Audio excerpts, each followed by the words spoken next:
There have been so many weird and evil things going on in the media lately. I don't know if you guys saw what happened on Saturday Night Live. They did this little skit with Lady Gaga, and it was probably one of the most demonic things I have seen in the history of Saturday Night Live because they did a whole satanic ritual. And of course, Saturday Night Live is going to try and play it off and they're going to try and make it look funny. But they summoned a real demon, and we're going to look it up, and it has meaning actually. So what happens is it's a friend's birthday, and Lady Gaga comes in with some other characters, and I can't show you the skit due to copyright, so I'll show you screenshots. But they come in with a chalice and they start chanting this name called Lamashtu. Lamashtu is the name of the demon. So these two little fallen angels come. They're wearing the satanic pentagram, devil horns, and they start the summoning. Eventually, this Lamashtu demon comes out, and when you look it up, this is what it says. In Mesopotamian mythology, it's a demonic deity with the head of a lion, teeth of a donkey, naked breasts, a hairy body, hands stained with blood, question mark, long fingers and fingernails, and the feet of Anzu.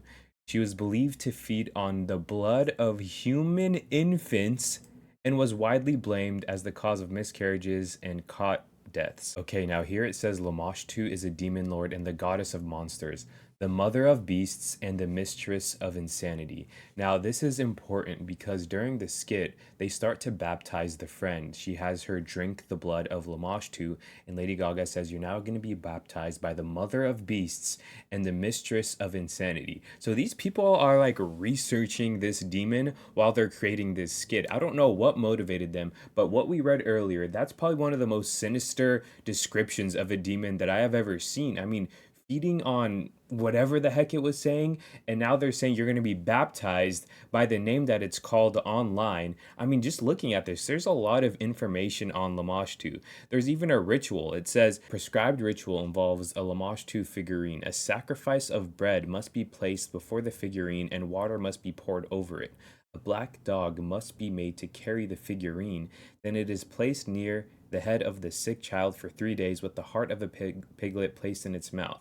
The incantation must be recited 3 times a day, besides further food sacrifices. At dusk on the third day, the figurine is taken outdoors and buried near the wall. I mean, there's the chants, incantations against the demon. Super sinister. So the skit on SNL is then concluded with a heart and an ice cream bowl, and it looks like they're going to indulge in it. Of course, they make it look funny, and I know SNL is full of dark humor. I've seen the show many times, but this time they're going deep into this Mesopotamian mythology with demons, and it's pretty accurate to what Wikipedia was saying. But here's my thing. If you look into Lady Gaga, I don't know how long you have been watching my videos, but I've made a lot on her because she has a very dark background. One of her most recent music videos is of her just throwing up this black goo, and she then lays down on it while she hugs the dark side of herself, which looks like a demon. And then after the SNL skit, she performed her song Abracadabra, and this is a magic word, and you can look deep into it. And watching the Abracadabra music video, I get dark vibes from it as well. And she also went to Marina Abramovich, who is known for her spirit cooking. She took lessons from this woman. I mean, private lessons of her in the woods, and she doesn't have any clothes on, and she's putting cones on her eyes, and she's getting lessons. And there's a scene where she's laying down without any clothes on, and she is listening to these really, really interesting frequencies. I say interesting because I don't really know how to describe it. You can watch it online for free. I think it's on Vimeo. I mean, just look at this. This is them at an art show, eating out of this art, which is a human's body. Isn't that similar to what we were just talking about in the SNL skit and this Lamashtu thing where they feed off of, and I don't even know how much I can say. We're on YouTube here, but I think you're understanding what I'm getting at. The real question is, why are they doing this? And I think MK Ultra has something to do with it. I think the music industry in general, it's just a mini version of MK Ultra because the record labels, they push out all of these artists' music. And even if the music isn't good, it gets stuck in your head. I mean, after making these videos, all of the songs get stuck in my head and I can't stop myself from humming it. But now imagine the actual fans of these celebrities, the ones that are developing an emotional connection through their music, and on top of that, they're singing their lyrics over and over again, or they're just physically attracted to them. So now when this celebrity goes out and does satanic rituals or just dark stunts and they start pushing agendas, the fan doesn't even care anymore because they're so obsessed with this person that everything starts to become normalized now. And when you realize who owns the record labels, it makes sense why they're using these celebrities through their music to push these weird agendas. And speaking on the topic of normalizing weird things, can we talk about what Kim Kardashian just posted on her social media? Her in bed with a Tesla robot with no pants on. Now, I don't know if she's just trying to push a narrative of human and robot relationships or if she's getting paid by Tesla because she is completely obsessed with this Tesla robot.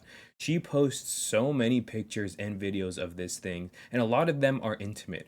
The robot sitting on her lap, or she's sitting on the robot's lap, them holding hands, now her in bed with one, them doing activities, the robot filming her. I mean, we can't forget how this woman got famous, but you got to realize the people in charge of AI and the people in charge of robots, they really want human and robot AI relations to be normalized because this is their brand and it's a billion upon billion-dollar industry. So maybe she is getting paid for it. Now, I found something really interesting. So about 10 years ago, there was an article written and it was by a doctor named Dr. Pearson. And Dr. Pearson was saying that in about 10 years, which would be now in 2025, women would start looking to robots for their intimate needs. Now, it's currently 2025. Kim Kardashian is posting all of these intimate picture with robots. Now, take a look at the cover of the article. Doesn't it kind of look like they're resembling the same thing? And also, the girl in this picture kind of looks like Kim Kardashian. People always ask me why I make so much videos on these celebrities. Why do I give them so much attention? Why do I give them so much time? It's because I think these celebrities, they are tools to push these agendas and to send these messages by the elites.